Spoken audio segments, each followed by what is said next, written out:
सड़क परिवहन राजमार्ग मंत्रालय के माननीय मंत्री आदरणीय श्री नितिन गडकरी जी, उत्तर प्रदेश सरकार में मेरे सहयोगी मंत्री श्री रामकेश निषाद जी, लोकप्रिय सांसद कुंवर पुष्पेंद्र चंदेल जी, माननीय सांसद झांसी श्री अनुराग शर्मा जी, माननीय सांसद बांदा चित्रकूट श्री आर.के. प्रतीक पटेल जी, विधान परिषद के माननीय सदस्य श्री जितेंद्र सिंह सेंगर जी, माननीय विधायक श्री ब्रिजभूषण राजपूत जी, राकेश कुमार गोस्वामी जी, बाबूलाल तिवारी जी, श्री प्रकाश द्विवेदी जी, श्री रवि शर्मा जी, श्रीमती ओममणि वर्मा जी, आज के इस कार्यक्रम में एनएचएआई के सभी अधिकारीगण, महोदय और बुंदेलखंड के अलग अलग जनपदों से यहां पर उपस्थित हमारे बुंदेलखंड के सभी उपस्थित भाइयों बहनों, वीरभूमि बुंदेलखंड में मैं भारत सरकार के लोकप्रिय और यशस्वी मंत्री, जिन्होंने देश के इंफ्रास्ट्रक्चर पर आदरणीय प्रधानमंत्री जी के विजन के अनुरूप एक नई पहचान दी है, आदरणीय नितिन गडकरी जी का आप सबकी ओर से, प्रदेश की जनता जनार्दन की ओर से हृदय से स्वागत करता हूं और अभिनंदन करता हूं। भाइयों, ये वास्तव में महज संजोग नहीं, ये ईश्वरीय कृपा है।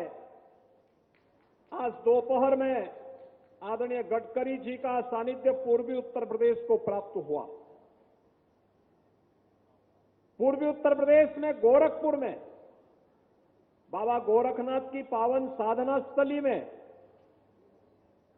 बलरामपुर, सिद्धार्थनगर, महाराजगंज, बस्ती, संत कबीर नगर, कुशीनगर, देवरिया, गोरखपुर, इन सभी जनपदों से जुड़ी हुई 10,000 करोड़ रुपए की परियोजनाओं का लोकार्पण और शिलान्यास का कार्यक्रम आज वहां पर संपन्न हुआ। और महोबा भी तो बाबा गोरखनाथ की ही पावन साधना स्थली है।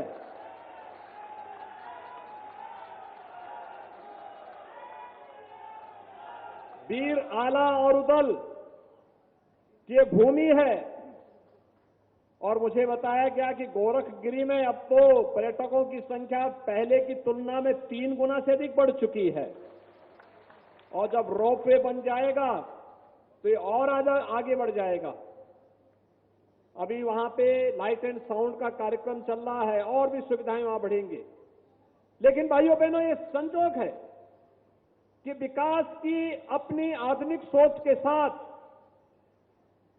आदरणीय गडकरी जी ने देश के इंफ्रास्ट्रक्चर को आधुनिक इंफ्रास्ट्रक्चर के रूप में बदल करके देश की अर्थव्यवस्था की रफ्तार को देश के दुनिया के अंदर सबसे बड़ी अर्थव्यवस्था के रूप में स्थापित करने के लिए जो योगदान दिया है वो अविस्मरणीय है और अभिनंदनीय भी है।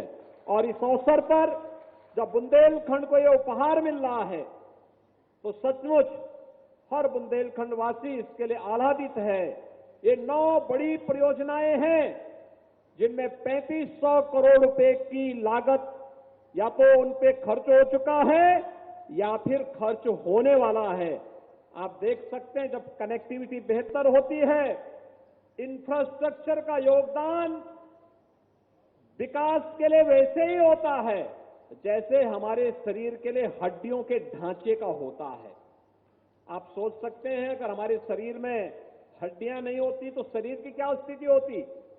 वह स्थिति विकास के लिए होती है और विकास को द्रुत गति से आगे बढ़ाने के लिए इंफ्रास्ट्रक्चर जिस बड़ी भूमिका के साथ आगे बढ़ रहा है वह अभिनंदनीय है। आज हमारा बुंदेलखंड बहुत आगे बढ़ चुका है। आदरणीय प्रधानमंत्री जी के विकास के विजन को जमीनी धरातल पर उतारने के लिए जो कार्य हुआ है, भाइयों बहनों, हम सब जानते हैं बुंदेलखंड एक्सप्रेसवे पूरे बुंदेलखंड की एक लाइफलाइन बन चुकी है। बुंदेलखंड में हर घर नल की योजना आज साकार रूप ले रही है।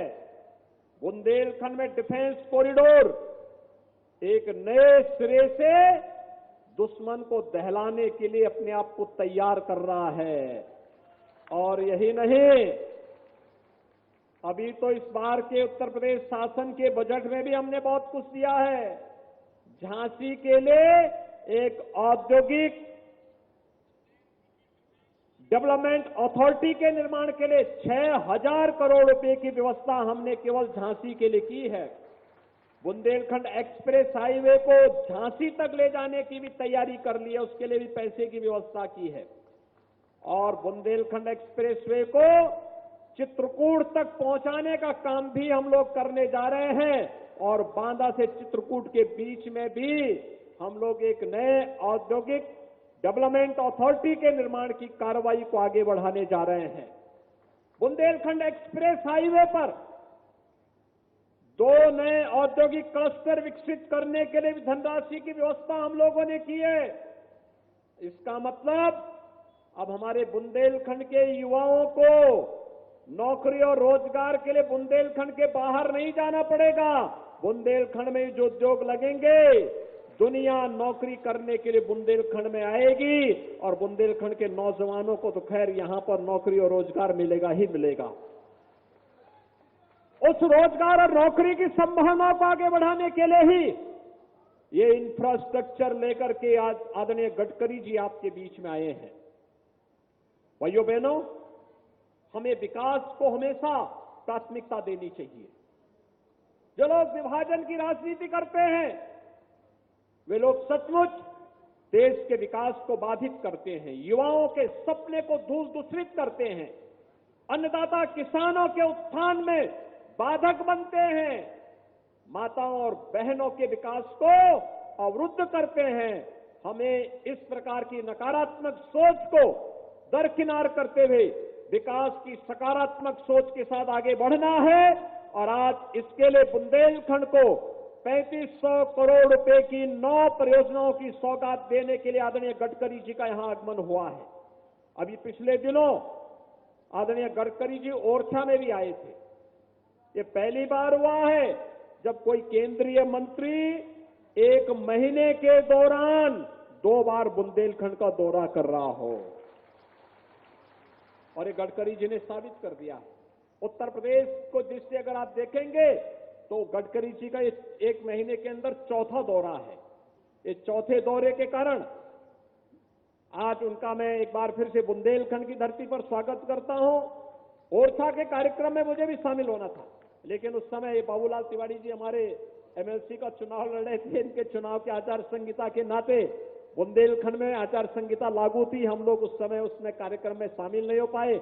मैं आभारी हूं आदरणीय गडकरी जी का कि उन्होंने कहा कि नहीं, यूपी के बुंदेलखंड के लिए अलग से कार्यक्रम देंगे और उसके लिए महोबा को चुना। वीरभूमि में आज विकास एक नई रफ्तार के साथ आगे बढ़ रहा है। यहां पर तमाम कार्यक्रम अर्जुन सहायक परियोजना के साथ साथ तमाम अन्य शुद्ध सिंचाई की बड़ी बड़ी परियोजनाएं आज कार्य रूप ली हैं। और खासतौर पर इन योजनाओं में जहां पर आज वे तमाम योजनाएं यहां के लोगों की भावनाओं के अनुरूप यहां पर सिंचाई के लिए भी और पेयजल के लिए भी उत्तम व्यवस्था देने जा रहे हैं। अर्जुन सागर परियोजना, उर्मिल बांध परियोजना, कबरई बांध परियोजना, लहेचुरा बांध परियोजना, ये सभी परियोजनाएं बुंदेलखंड के किसानों के खेत में पानी पहुंचाने का कार्य करेंगी ही, शुद्ध पेयजल उपलब्ध करवाने का कार्य भी बुंदेलखंड के अंदर करेंगे। और ग्लोबल इन्वेस्टर समिट ने तो अकेले बुंदेलखंड के लिए 4,30,000 करोड़ रुपए के एमओयू अकेले बुंदेलखंड के लिए हुए हैं, बुंदेलखंड में निवेश के लिए। और महोबा में अकेले महोबा के लिए 24,000 करोड़ रुपए के निवेश के प्रस्ताव प्राप्त हुए हैं। कोई सोचता था बुंदेलखंड में निवेश होगा? लेकिन भाइयों बहनों, ये इंफ्रास्ट्रक्चर और बेहतर कानून व्यवस्था की स्थिति आज आपको विकास की एक नई ऊंचाई की ओर पहुंचा रहा है।